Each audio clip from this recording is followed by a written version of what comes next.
Now, Sunset Overdrive has been out for several months now, and I've heard many names called. As Sunset TV has joked, calling it Sunset Overhype. That name has seemed to stick, and it's the very obvious, non-thought-out thoughts that have been occurring around this game. People are calling it a boring, stupid, repetitive, well, stupid, I mean, everyone calls things stupid, never mind. I mean, they're just calling them these words that the game doesn't deserve a one bit. And I just think it's a misunderstanding about what the game is. People think this is supposed to be Insomniac's, new Spyro, puzzle platformer, great, story, epic adventure, like they have done with Ratchet and Clank, keeping the humor and keeping the very grounded story, and all those things. I just don't understand it. It just seems that because it's an Insomniac game, it's an exclusive, the tables turn. People expect it to be something more than an Insomniac game. They want it to be something, unique and interesting. And that's the characteristic that it holds most true to its heart. It keeps what Insomniac's known for, yes, tons of guns. A boatload of guns, all sorts of guns. They just throw guns in for, fun. Just DLC, if you get the season pass, you're getting guns galore, man. You're getting, every pack you're going to be getting guns. If the last pack was any indication, I had lots of new weapons, and I had tons to begin with anyway, and I'm leveling them all up as we speak. While I'm grinding, baby, I grind. Got my grind on, Sunset Overdrive. Yeah, now here's the thing. That tops the comments. Because of the nature of the movement, apparently grind, shoot, grind is the way people describe the game. Now, those people obviously haven't played the game, or if they have played, I've even seen some dude say that he played a demo of the game, which I don't know, and then no comment. That just proves that he's an idiot. There's no demo for this damn game. But where the real anger really subsided with me was when I saw Angry Joe playing this game. And now, I don't have any problem with Angry Joe. A lot of people hate him for whatever reasons. They call him a PS4 fanboy for his video he did on Tomb Raider.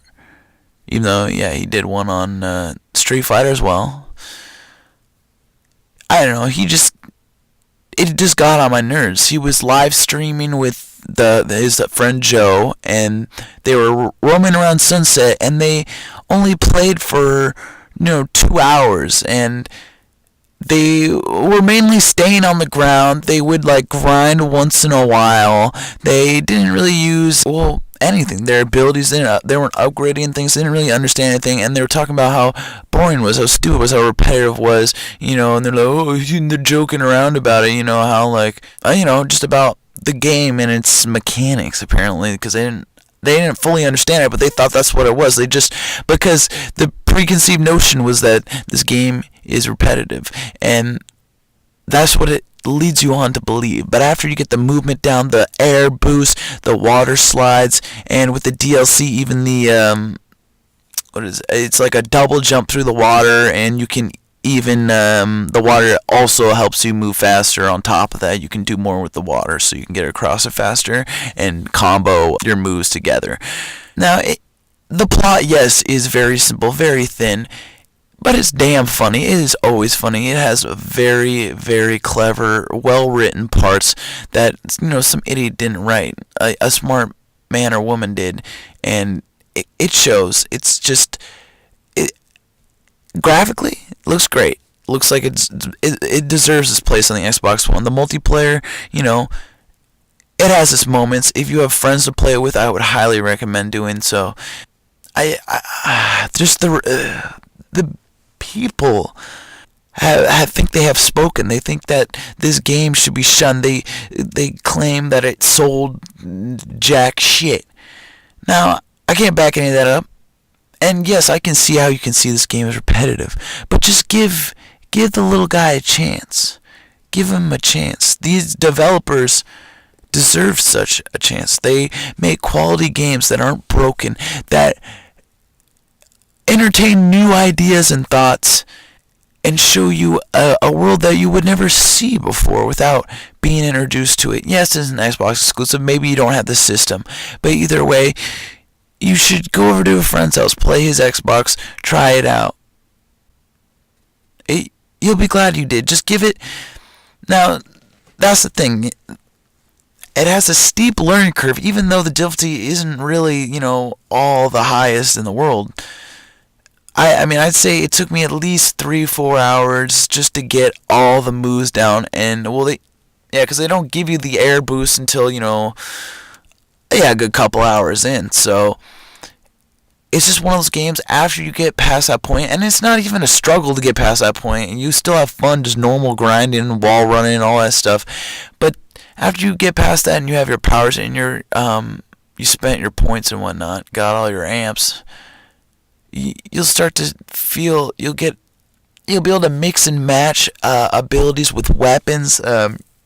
Your personal characters, amp, and then the gun amp, and you can freeze, then burn, or cause a lightning storm, or crazy shit like confetti or fishes that come out and hit people, which is in the DLC, I believe, which are all totally worth it. And Sunset Overdrive is worth the full price. Don't buy this game used. Do not. Just get it from Insomniac. And I would recommend the Season Pass, even though the first DLC was very, very average, in my opinion.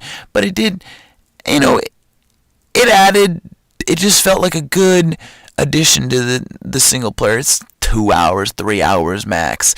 And you have a nice, fun boss battle at the end. You have interesting characters. Quite a bit of which are talking doors, but Insomniac can pull that off with their humor, their style, their swagger. You dig? Now, this game ain't for the kids; it's for you adults. And I know that you're hesitant, but this game is no joke. This game comes from the heart, man. You can feel where their inspiration came from. They were inspired by those Dreamcast games that didn't care about, my publisher wants a modern day shooter where you can fucking press a button and it pays a celebrity $10 million to be in your game for 5 seconds. It's very innovative technology. Only on PS4. But really though, it seems that's my theory that PS4 is going to be so broken. Well, no, they're going to be so broke that they're going to have to pay celebrities to be in all their games, just so that they can become so much in debt that they almost make some money because all the celebrities will bring in sales. Genius, Sony. You should take that from me. Learn a lesson or two. Yeah, I'm going to wrap this up, but Sunset City has given me, for a game, a lot more than I expected. It gave me a place where I can go and escape. I can go there when I want to, grab a collectible or two, and then just leave. And it's not that I was immersed in the world. I wasn't even immersed in my character. I was immersed in the tale, my story. Like an MMO, you create your character, and you create your heritage. You create what you're fighting for. Now, there's a story and plot, obviously, but you're the leader. You make that as you go. And it's not, something really heavy and deep you have to think about. It's just something to keep your mind off all the fucked up shit in the world and have a good laugh. Now enjoy the damn game and shut the fuck up. I'll be grind, shoot, grind it up, baby.